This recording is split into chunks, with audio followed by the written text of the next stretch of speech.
So here today we have our guest speaker, Heidi Husko, and she's the Senior Manager of Government Affairs and the Environment and Climate for the United Nations Global Compact, UNGC. WRI has long partnered with UNGC in their Caring for Climate initiative to advance corporate leadership on climate change.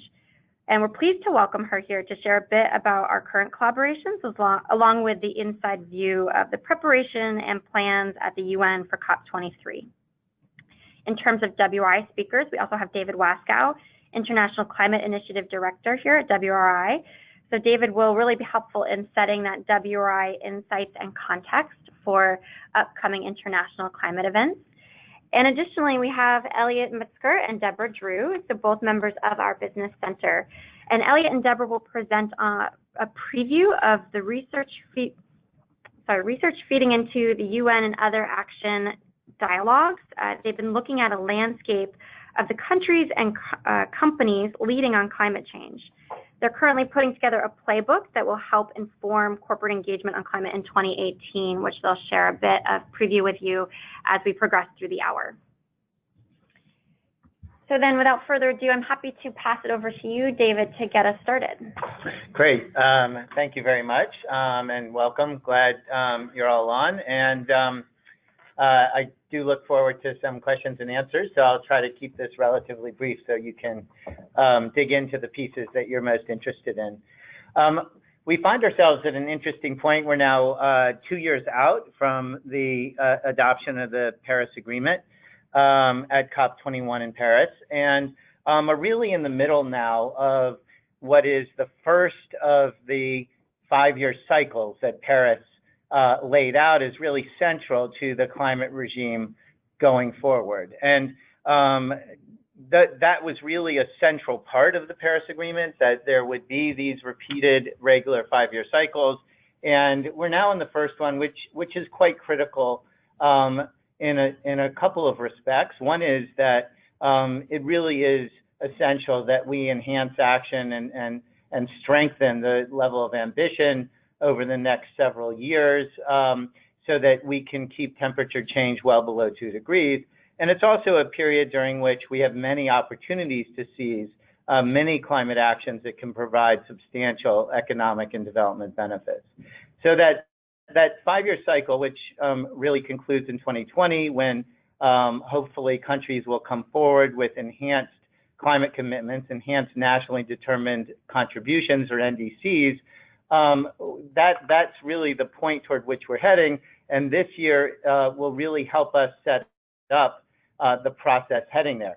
Now, let me just say, if you're looking at this slide, you see that we've painted here what we call an arc of ambition out to 2050. And this is really the end point that we're aiming for in many ways in terms of the transformation that we need toward a low carbon and climate resilient future. Paris helped set out those goals, both in terms of the temperature targets that we're aiming to achieve, but also by laying out an objective of decarbonization by the second half of the century. So we not only have this moment in 2020, but also a number of points along the way going forward on that arc toward 2050. And in a sense, as we've been saying here at WRI, 2050 is now, in the sense that we really need to take action today with that future in mind, both in terms of the impacts we'll face, as well as the kind of trajectory we need to be on in order to keep below those temperature targets. Next slide. So as I mentioned, a major piece of this puzzle is, in fact, to enhance NDCs as climate commitments by 2020. And that's a task that countries have, but also is one that many non-state actors, including many businesses, can work on in tandem with those governments. There's a number of reasons why it is not only important, but also really desirable to enhance those actions by 2020. As I noted, it's key to keeping temperature change below a certain level and bending the curve of emissions. And it can demonstrate commitment to the Paris Agreement, which really holds the the world together in a collective sense on this trajectory. But enhancing commitments in that time frame is also important because it can reflect changes already happening in the real economy, and it allows countries to seize opportunities for economic and development gains, and brings a number of new pieces of information to the mix, including the advances in innovation and dropping technology costs that we're seeing. And all of that can really help in aligning those NDCs with those long-term goals and strategies. So this is really the moment to put ourselves on that arc and do so in a way that not only achieves climate outcomes, but also things like the Sustainable Development Goals that the UN adopted in 2015 as well.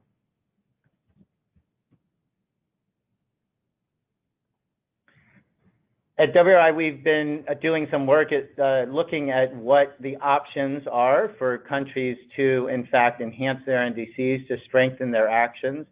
And what we have seen so far, and are talking to lots of governments as well as other stakeholders about, is a sort of flexible approach to thinking about that enhancement process. So it could include, and in some cases should include, strengthening the greenhouse gas targets that countries have, those top line numbers for the greenhouse gas reductions that they're aiming to meet. But there are a number of other types of actions as well that they can undertake on mitigation that can include taking action in different sectoral areas, for example, around electric vehicles, around energy storage, perhaps in the land use sector, there are sectoral actions as well. One can go down a long list of ways in which countries can strengthen what they've been doing. And what we've seen looking at NDCs to date is that there are some gaps that, in fact, can be filled with those kinds of actions. And those can help buttress countries' current efforts in implementing their NDCs at the moment, but also help them extend further. There's also a number of things that countries can do on adaptation and building climate resilience, including clarifying the ways in which they're going to go about protecting key communities, resources, et cetera. And then there are ways in which governments can strengthen the implementation of their actions, including putting in place legal and regulatory regimes or carbon pricing, for example, and then also greater clarity and transparency about the actions that they're taking. So that's where we want to head. Where do we stand now, and what does COP23 bring us to, and what can it deliver? First, a bit of context. It's the first COP, as you know, since President Trump announced his intention to withdraw the U.S. from the Paris Agreement, but it's also the first COP since countries at the G7 and the G20 reiterated and reaffirmed their support for the Paris Agreement. There was a G6 statement and then a G19 statement, and I think those reflect the degree to which globally there's still quite a strong degree of commitment to the agreement. It's also the first COP that will be presided over by a small island nation, Fiji, which has taken on this role with quite a bit of gusto. And it also comes after a year of a number of extreme weather events, as you all know. And because of all that, I think that issues around impacts, climate impacts, and vulnerability will be very much front and center at the COP. And there's a high level of policy work to deliver in 2018 to really make good on the Paris Agreement, to really bring it fully to life. Though there aren't, as I'll get to in a moment, there aren't deadlines this year, there is a lot that needs to be taken forward. So what is it that ought to come out of COP23? I think that in a general sense, before getting into the specifics, it's really a reaffirmation of the spirit of Paris and a commitment to Paris and the vision of transformation that we have from Paris. Some of that will be taken up, in fact, by non-state actors, including companies that are part of We Are Still In, a broad set of non-state actors that include city, states, and businesses, as well as the work that WRI and others are doing to assess quantitatively what it is that those various actors bring to the mix. Beyond that, there are some things that need to happen to move forward in the COP process itself. One dimension of that is getting the rules right.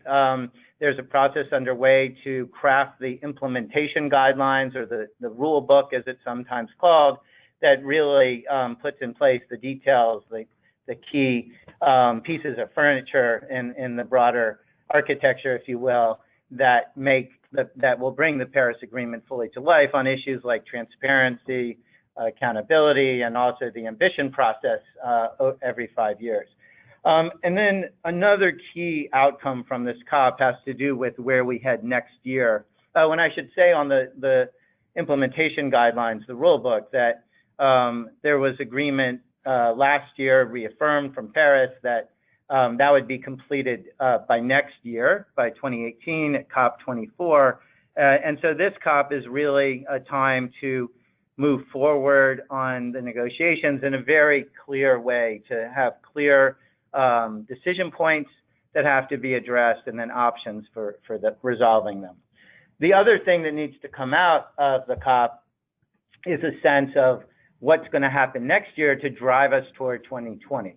And this is a quite critical year next year in a couple of ways on that front. One is that there's a process that had been called the Facilitative Dialogue, now renamed by Fiji as the COP president in its role as the COP presidency, the Talanoa Dialogue, that builds on a Pacific tradition of a dialogue process in communities. And the aim with this dialogue is to look at where we stand, what progress has been made to date, and then also where we need to go and how we can get there, what the opportunities for action are. And then building on that, what we are hoping to see out of COP24 next year is a clear set of signals from countries that they are going to, in fact, enhance their NDCs by 2020.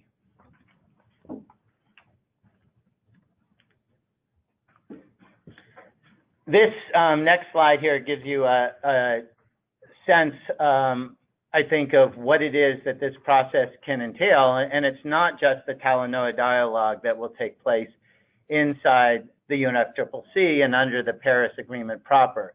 It's also, next year is also an opportunity to really highlight action that's already underway and the opportunities for action that can be taken. And so over the course of the year, there are a number of points at which that will be the case.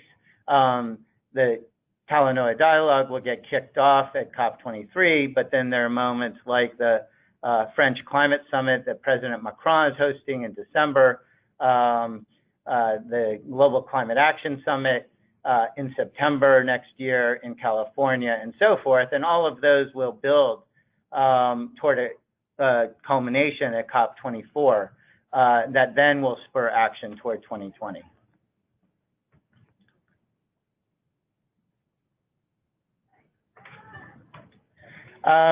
We are working with a number of others from a variety of sectors, including the Global Covenant of Mayors, We Mean Business, a number of other groups around what we are calling the Step Up 2018 campaign.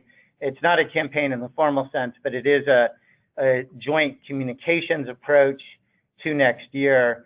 And the aim is really to build a narrative that will emphasize the importance of taking action, and that next year really is a moment to do that across the board, governments, national governments, as well as states, cities, businesses, and others, to really step up. And that's not only stepping up because of necessity, but also stepping up to seize opportunities that are there.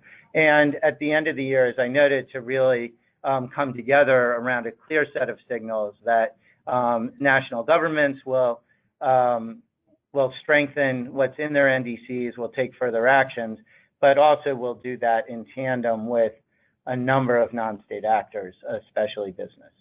So let me end there. That's hopefully a quick snapshot of where we sit in the broader picture heading out to 2050, but also more immediately in 2018. That's great. Thank you, David. And just as a reminder for our participants, if you have questions that you'd like to ask David as we transition here between speakers, feel free to send those into the chat, the question box, or to raise your hand. But as we look for those and collect those, then we can go ahead and transition then over to you, Heidi. Thank you very much. I wanted to give some highlights on what is expected at this year's COP with regards to the events that are happening, and also link that to the very exciting work we're doing together with WRI. So we can move to the next slide.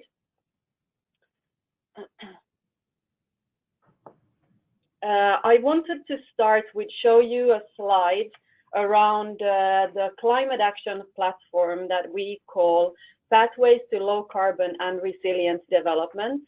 And this is a action platform that we are collaborating with through our Caring for Climate initiative with our UN partners, UNFCCC, UN Environment, and WRI is the research partner in this initiative. Together also with contributions from PRI, the Principles for Responsible Investment, which is a sister initiative to the UN Global Compact. This action platform was launched 1 year ago, and we've been working for the last year together with Elliot and Deborah at WRI and others. And they will both present more of the findings that we are about to launch in a few weeks' time at the COP meeting. But I wanted to give you the framing on what we are working with. So with the Paris Agreement in force, business as investors really have a critical role to play to climate-proof our economy.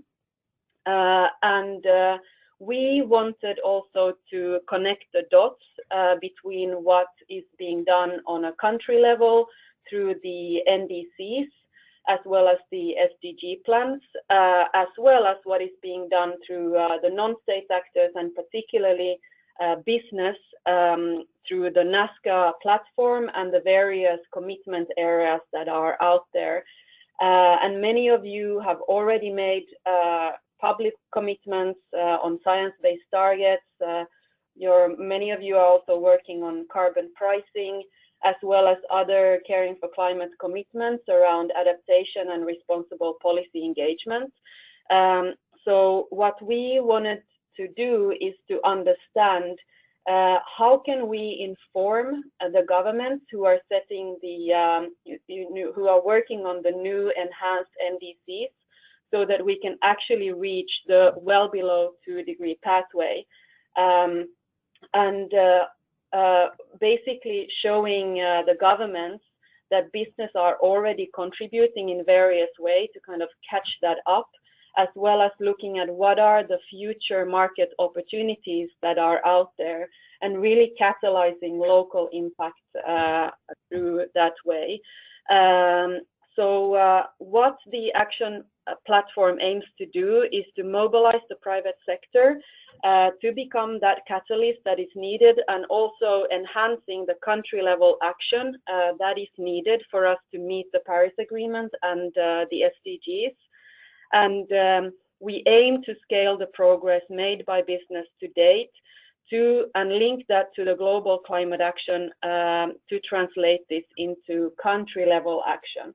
So looking at what we've been doing this year is the analysis done by WRI, which will then become a global climate action playbook will be launched in a few weeks' time. And then for next year and for 2019, we will be working on a knowledge product where we will have a more thorough landscape analysis and insights from the research. And then in the lead up to the Secretary General's Climate Summit in 2019, we will also try to advance and show the existing collaboration and also the progress which have been done through the private sector commitments and the linkages to the kind of overall policy framework. I think what is great with the Paris Agreement is that the non-state actors are really given a significant role through the global climate action. That is new in the UN system. We don't have that approach in many of the other UN processes. So this is really an opportunity for the non-state actors as business to support what is needed from also from the policy side and from the governmental side to keep us on a well below 2-degree pathway. So we can move to the next slide. Thank you, David, for already covering much of the important topics that will be discussed at COP. So I won't spend too much time on talking about the highlights from the pre-COP which happened last week in Fiji. I think that was well covered. What I could add in, though, is linkages to the UN Secretary General. So if you recall in his speech at New York University in May this year, he promised to have a climate summit in 2019. So many of you might recall the previous Secretary General also had a climate summit in the lead up to Paris. That was in 2014. And that actually really speared a lot of the company engagements and the commitments to show that the private sector was ready for the Paris Agreement. In a similar way, now in the lead up to the critical year of 2020, 2019 will be a very high level year of focusing on some high impact areas. And when I wrote these slides, there were 6 high impact areas, but as of yesterday, there are actually 7 high impact areas. And those are identified in the Secretary General's climate strategy. The first one is investing in clean energy. The second one is putting a price on carbon.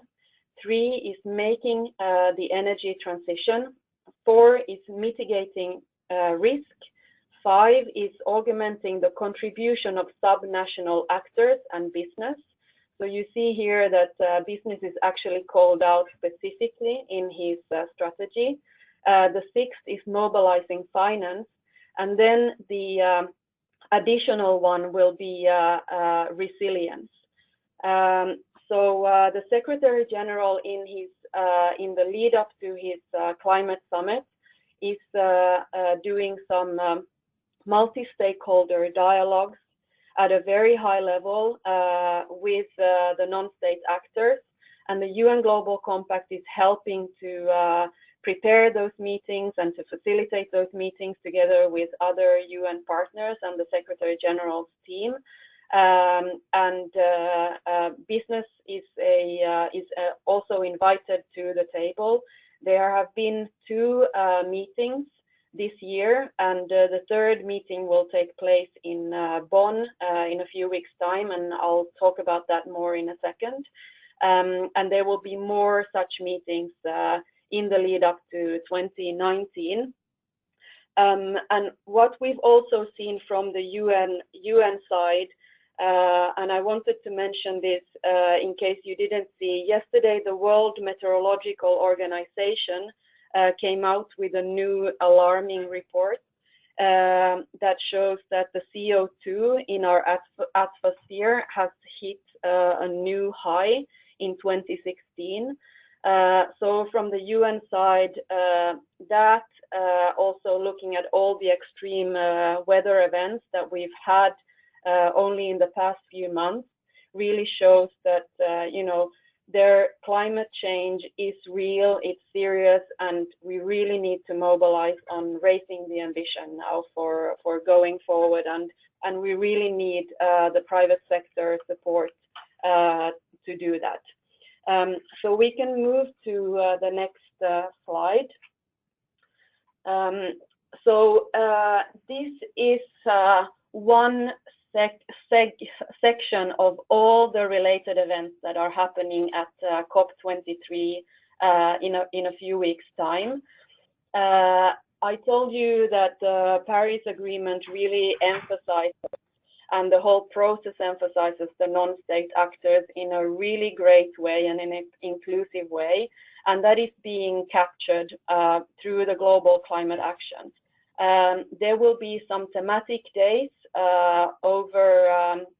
from Friday 10th of November to Sunday 12th November, and these are covering topics that are all related to climate change. And this also emphasizes the UN narrative around the fact that climate is not an isolated topic. It really affects the whole achievement of the 2030 agenda or the Sustainable Development Goals. So you'll see that many of those thematic topics are also our SDGs. And then there will also be some high-level days. And the high-level day means that normally during the second week of the COP, the heads of state and the UN Secretary General and other high levels will be attending the COP. And the UNFCCC actually just launched a new website, which is beautiful and informative. So I encourage you to go into that website to see more. There will be 24,000 participants expected in Bonn in the next few weeks, and overall there's over 150 events happening. So it's quite a big meeting that our colleagues at UNFCCC are putting together. So then I'll go to my final slide. I wanted to talk a little bit more about the high-level meeting of Caring for Climate, which we are hosting on the 15th of November between 1 and 3 in the Bonn zone. This is the annual meeting of Caring for Climate, which is a high-level meeting aimed for CEO and C-suite level with the UN Secretary General. This year's theme is enhancing the NDCs and making the linkage to the SDGs action and ambition. The deliverable of the meeting is the Global Climate Action Playbook that we've been working very closely with WRI to achieve. So that will be the main deliverable of the event. The format of the event is to mainly focus on a tour de table with business, civil society, governments, and the UN. Here we will be having some high-level remarks to start off with, to look a little bit about the progress that we've had from last year on overall Paris Agreement support. And then the floor will be opened, and participants, the high-level participants in the room, will have a discussion around enhancing the NDCs and raising the ambition. What is special for this year is that this meeting aims to serve as one of those high-level stakeholder consultations that the UN Secretary General and the Deputy Secretary General are hosting in the lead up to 2019. This consultation will have a special focus on the private sector. So for those of you, for some reason, if your company didn't get an invitation yet and you will in fact be in Bonn, please contact me or send an email directly to caringforclimate@unglobalcompact.org, and we will make sure that you get an invitation. So from my end, that was what I wanted to highlight before turning over to Elliot and Deborah. Great, thank you so much. And I do see that we have a couple of questions in the chat box. My thought is here that maybe we'll have David wrap it out with the next 2 slides, and then we'll go through a couple of questions before we transition over to the portion with Elliot and Deborah. Want to advance to the next slide, please? Yeah, perfect. Back to you, David. Sure. So just to highlight some of the upcoming events, I had mentioned, you see on the right here, the Paris Climate Summit that President Macron is hosting. It's on the the exact second anniversary of the adoption of the Paris Agreement, and it'll have a very significant focus on climate finance issues, looking at a range of financing issues, both public and private, and there will be lots of different kinds of financial players there, but I think also a large contingent of businesses that are very eager to be investing in climate action. And do let us know. We're happy to connect you with the organizers of that if you're interested in being part of that in some way. The other is the Global Climate Action Summit that California is hosting next year in September, and that will bring together cities, states, businesses, the full range of non-state actors to highlight action that's underway, assess progress from all of those actors, and then also provide an opportunity to make new commitments and announcements on action going forward. And California and the governor are very keen on having this link into the Talanoa dialogue and the Paris process that I described, really to help galvanize support for clear signals at the end of next year, at the end of 2018, for enhancing NDCs, and really to find ways that non-state actors can buttress and really facilitate countries to be able to go further. Those are 2 key moments on the calendar next year, but there are a number of others as well.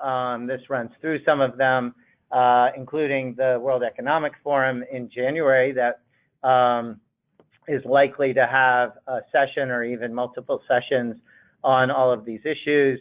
The New Climate Economy Project, which is hosted, the Secretariat is hosted here at WRI, will be putting out a report on 10 tipping point opportunities looking across a number of sectors. The UN General Assembly next year will also be a key moment. That's partly because of Climate Week, which is always held there, but also it will be picking up the energy and the mobilization from the California Summit and really bringing that forward with heads of state. There's going to be a climate summit. I think this is,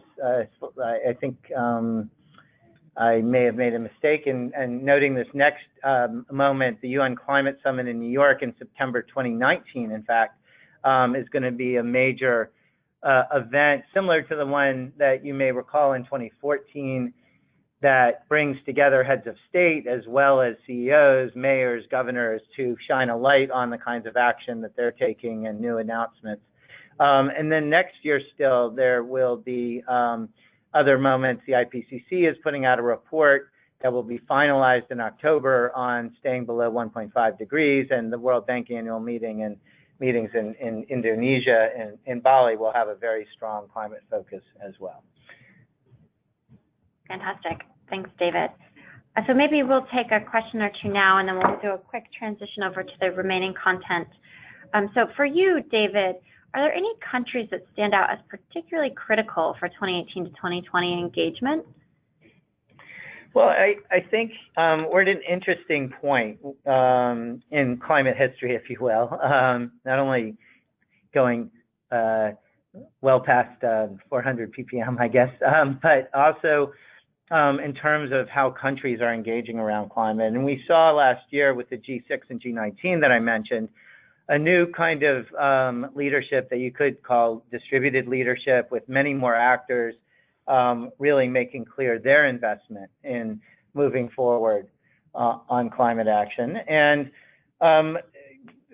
that sort of sense of mobilization from a wide range of governments is something that I think will continue in that 2018 to 2020 period. And so it's not a question of leadership coming from one or two places. I think leading up to Paris, we had a very strong emphasis on the US and China sort of pulling along many other governments. But we've moved past that in part because governments have increasingly recognized their own national interests in taking action. The benefits of increasingly inexpensive renewable energy, or I guess in relative terms, renewable energy. We see governments now taking up electric vehicles in ways that I think even 2 years ago might not have been something we imagined. And energy storage is starting to burst forth, and that's only, the tip of a lot of action that's happening out there.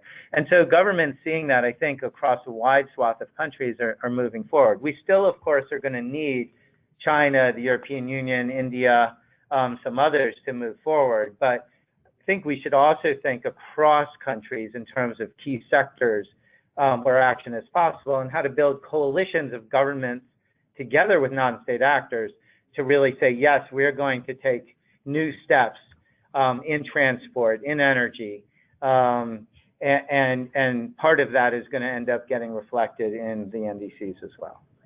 Great, thanks so much.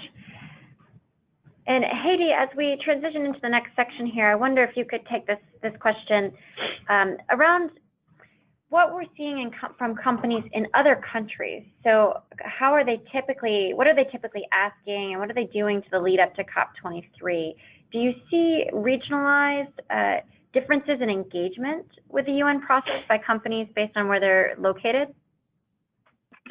Yes, that's actually a really great question, and I think let me just share some of the experience that we, for instance, have from the Science Based Targets initiative that we are working with together with WRI, WWF, CDP, and the UN Global Compact. So here we see that if you look at country-specific commitments, we have most commitments actually from the United States, and then quickly followed up by Japan, and then the European countries. And if you add in the European countries into one, there's definitely most commitments and validated targets from the European Union. So just me saying that, you will also quickly realize that I'm not talking about the emerging countries or the developing countries. So there is a lot of possibilities for these initiatives, science-based targets being one of them, but carbon pricing, renewable 100, et cetera, to also expand to getting more companies engaging from other markets. So I think that is one way of going forward. I also believe that there is a great possibility in, and especially in realizing all those public commitments to work in the supply chain. And many of our global companies, have a supply chain that is global, and we'd be happy to explore more with you on how we can help support that work. But definitely we see that there are,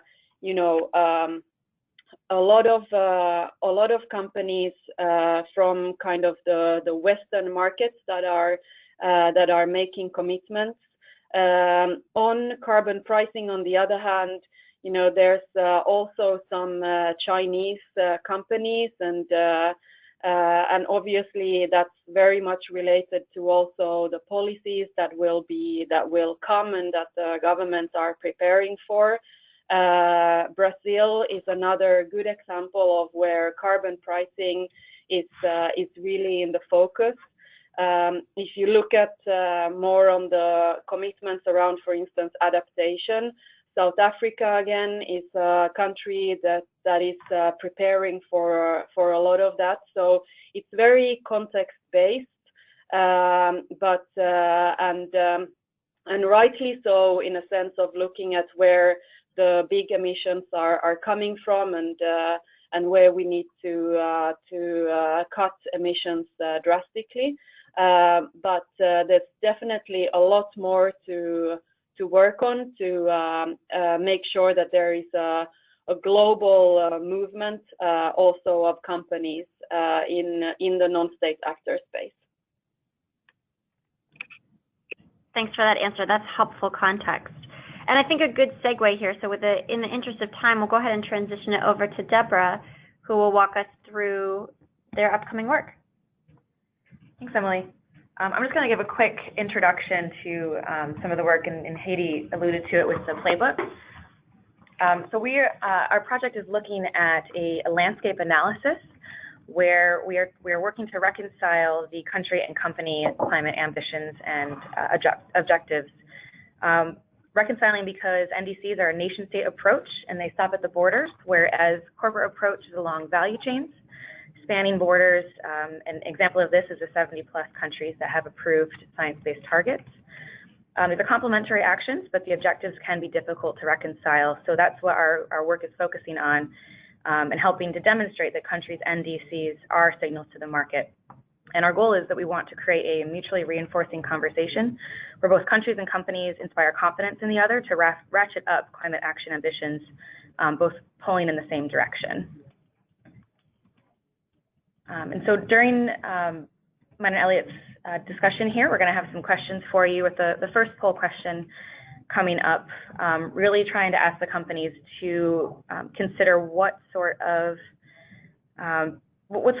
signals are helpful to you as a company from a country's government and its NDC to help you create a upward spiral. Some future questions we'll have, or some questions coming up, and then also looking at what kinds of actions you as a company can take to put your own climate goal. And then also we'll be asking you for your opinion on some upcoming deep analysis that will be coming up later. But this first question is up. Great, thanks, Deborah. So the question is on the screen. What signals do you need from governments and their NDCs? So this is a business targeted question, and you can select all that apply. So the first option is more details about specific policies at the industry level. Next is list and details for regulations and laws, current and planned. Next is detailed expectations for GHG reductions from the private sector. And finally, if there's something in your mind that isn't reflected in these questions, hit other, and we're happy to take that piece as a part of the discussion. So we'll keep this open for just another maybe 5 to 10 seconds here for you to click any of those options.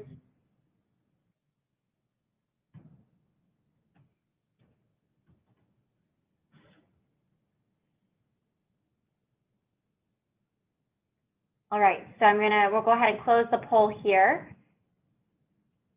Looks like the response we have here is around the first piece. Yeah, cool. Moving on. So that's those are the types of questions that we're going to be wanting companies to help us out with and to try to focus this research. Just introducing the research is the landscape analysis. We looked at 31 countries, and they're highlighted here on this map. We wanted to have a variety of regional focus, economic development, vulnerability to climate change, both high and low consuming countries, and both high and low emitters. Next slide, please. We then took these countries and put them on the scatter plot graph here that looked at CO2 emissions per capita and GDP per capita to get an idea of where these countries were landing both economically and where any clusters are, that to help us understand the different pathways to the zone of ambition, which is that green box on the right. So this will help us look at whether countries are transforming economies and needing to move back towards the zone of ambition with low GHG per capita emissions, or if there are economies that have the opportunity to leapfrog straight into that zone of ambition. We have another poll question here for you. This is looking at market support for companies that would help.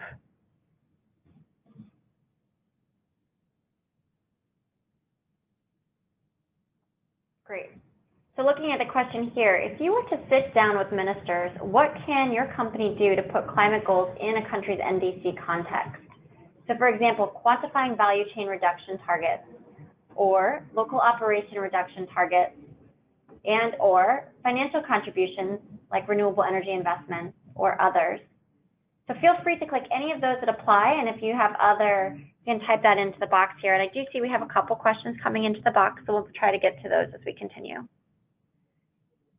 Take a couple of moments here. It looks like we're seeing some votes coming in for that first option, quantifying value chain reduction targets, and the third option around financial contributions. Okay, we'll go ahead and close the poll. Thanks, everyone. And so when we looked at these NDCs, we're reviewing them with the eye of a private sector lens, looking at what sort of instruments were mentioned in the NDCs, roles for institutions, and how detailed those mentions were. We also looked at market support, like domestic market mechanisms, carbon pricing, renewable energy subsidies as examples, and looked at the mention of international market mechanisms and whether a country's NDC was conditional upon receipt of international funds. And then really paying attention to specific sectoral mentions in industries. So what sorts of roles were those industries to play in a country meeting its NDC? What contributions do they need to make, both financially and in emissions reductions? And then what actions are going to be taking place in those industries that might be relevant for the private sector? And with that, I can hand it over to Elliot, or we can pause for some questions or save those for the end. Sure, let's take one quick question here. If you can clarify a bit in terms of the timing of this work relative to what you'll be sharing at COP23 and what will continue beyond. So we've gotten a bit of information around the type of information you want to hear from companies. If you can talk a little bit about the timeline. Sure, and Elliot will give a little more detail about what's going to be in that playbook to expect at COP. But looking forward, we're going to be doing deep dive analysis into probably about 5 countries to really start pulling these questions out and to find any opportunities for more engagement. So I can let Elliot go on, and then we could maybe revisit that if that question is still there. Yeah, thanks, Deborah. Okay, yeah, I'll take over from there. And so let me just clarify the playbook and the next steps for this research. And actually, let me start with a confession.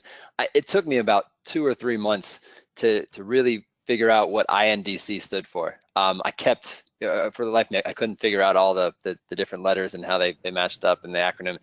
And that David can tell you too, I have that constant problem in following the negotiations, or jumping in and out and trying to figure out what's what. And the playbook is really meant to be that quick reference guide. So for those that are trying to follow what's happening next, and I think David and Haiti and Deborah have given a really nice overview of what those moments are, what those opportunities for engagement are.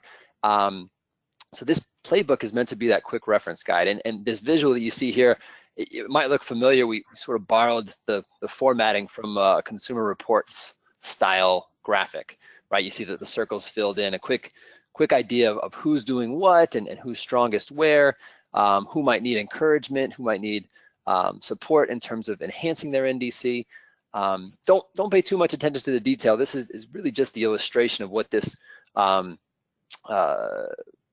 ultimately will aim for. At COP23, the idea is to put a draft of this on the table in front of everyone who shows up, so they can get a sense of the calendar for 2018. What dates to circle on the calendar, where do we want to set up meetings and make sure we have key people meeting with key people. I think this is the type of feedback we want to get from folks in the corporate consultative group. What materials will be useful for you to pull out of your folder and put on the table when you meet with a minister, or your boss meets with a minister, whoever it is. That's what we're aiming to do here. So I know we're running short of time. Let me just hit a couple key points. If we can go to the next slide, please. I think there's a few important pieces here we want to bring into those meetings with ministers, specifically around the SDGs, so the Sustainable Development Goals and the nationally determined contributions. Those interlinkages are really important, and we've done a bit of mapping. Those that have followed some of the work that the Business Center's put out over the last year or so, the topic of consumption keeps coming up again and again, and the economic growth trajectories for a lot of these countries. If you look at the massive growth in India, China, but also countries like Pakistan, Bangladesh, Indonesia. If you go to the next slide, you'll see there's this pipeline of middle income growth and development that's really going to accelerate demand for goods and services. Once these countries hit the middle class effect, which is a certain per capita income per year, that really accelerates the demand for basic goods and services. And so companies that are trying to meet that demand in a new way are going to be really helpful to those countries that are looking for ways to achieve their sustainable development goals as well as their NDCs. So we want to put this in the conversation. And the playbook is meant to start that. I think the more in-depth research that we do in 2018 will really enable a few clusters of sectors and industries to talk to, I think David mentioned electric vehicles, for example. How do those companies that have bold goals on electric vehicles work with those countries that have set bold goals so they achieve those maybe even ahead of schedule? So that's the idea behind the playbook. If you go to the next slide, please, we'll maybe wrap this up with a few key points about where the companies can work together. Haiti mentioned this earlier in her remarks. But just to reinforce what she said here, there's a lot of engagement in some countries, and this is the headquarters, right? But these are global companies, and to the extent that they can get into their value chains and express to their partners in the value chains, but also the countries that are really important to their value chains, where the priorities are for them as a business and how they intersect and relate to the NDCs for these countries. We haven't seen a lot of that articulated yet. I haven't seen a science-based target that's been described in the context of what really matters to a specific country. So that's what we're aiming, that's what we're after. Next slide, please. So, coming back to these questions again, I think, let's continue to talk about these. Let's take COP23 as an opportunity to have side conversations and look at the types of next steps we can look at in Davos. We can look at the California Summit in September. Lots of opportunities to continue these conversations. The more we can have clusters starting to form and companies and countries starting to talk to one another, I think the better off we're going to be in terms of achieving those ambitions that David hit right up front. But let's try and use the networks and the platforms we have to build those out. And a lot of you are probably, in a lot of different partnerships and coalitions. And to the extent you can inform us, hey, here's an opportunity with this company or that company, we want to work together. We've seen that work really well to date. So let's try and create a few of those meetings for November and then the months that follow. So that's where I'll leave it. We do have another poll question. I think it might pop up here, but I know we're out of time, so maybe, turn back to you, Emily. Great. Thanks so much, Elliot and Deborah. We can open the poll, but really let's, rather than being distracted by the poll, use the last 2 or 3 minutes we have in case there are any questions. So I know there were a couple questions, Ashley, that you had typed in. I think more or less, I hope that we've gotten to them, but if you would like us to circle back to anything, do let us know. I'm happy to. We can activate your mute button if you'd like to speak. And for many others on the line, if there's anything that we can continue to explain for you or help unpack a little bit more about what will take place in not only at COP, but some of the upcoming global climate events, we'd be happy to do that. Okay. Great. So with the last moment or two then, Haiti, I'd love to invite you to give any closing thoughts, and David to you as well, and then we'll wrap up. Any closing remarks you'd like to have the private sector take away with them at the end of this webinar, Haiti? Thank you for that. I think overall, I think that there's a great opportunity going forward now, as you see that we are, really focusing on how we can raise the ambition and also showing progress. So I think that there's a good opportunity for as many of you as possible to also join the work that we are doing with WRI in the action platform and be part of those discussions. That will then inform the UN processes as we then launch more reports and progress reports in the lead up to 2019. And we're always looking for leadership. We're always looking for good examples. So that would be my, closing remarks, and also opportunity for further engagement. Thanks so much. I think that's really well said. From the WRI team, anything else you'd like to add as we wrap up? They've spoken enough. All right. Well, thanks to all our CCG members for dialing in today. We'll be sending this out as a recording, I believe, with our newsletter, so that if you missed it or want to share with colleagues, it's available.